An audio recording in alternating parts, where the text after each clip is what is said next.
ஸல்லல்லாஹு சொல்கிறார்கள், உங்களுடைய மொத்த உம்மத்துகளிலே 2/3 பகுதியினர் எந்த அதாபும் ஹிசாபும் இல்லாமல் நேராக சொர்க்கம் செல்லக்கூடிய அந்த பாக்கியம் உங்களுக்கு வேண்டுமா, அது ஷஃபாஅத்தினுடைய உரிமை வேண்டுமா என்று என் ரப்பு என்னிடத்தில் கேட்டான். ஸல்லல்லாஹு அலைஹி சொல்கிறார்கள், அல்லாஹ்வுடைய ஹபீபே, எங்களுடைய தாயும் தந்தையும் உங்களுக்கு அர்ப்பணமாகட்டும், தாங்கள் எதை தேர்ந்தெடுத்தீர்கள் நாயகமே கேட்கும் பொழுது சொன்னாங்க, நாங்கள் இஃப்தரத்து ஷஃபா, நான் ஷஃபாத்தை தான் தேர்ந்தெடுத்தேன் சொன்னாங்க.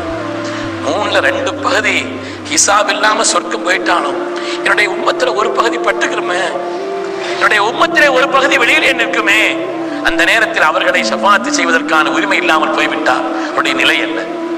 அதனால் என் ரப்பிடத்திலே 2/3 கூட்டத்தார் அதாவது ஹிசாப் இல்லாமல் சொர்க்கம் போவதை விட ஷஃபாஅத்தினுடைய உரிமை தந்தால் என் ரப்பே நான் எல்லாத்தையும் உள்ள அனுப்பிடுவேன் சொன்னாங்க.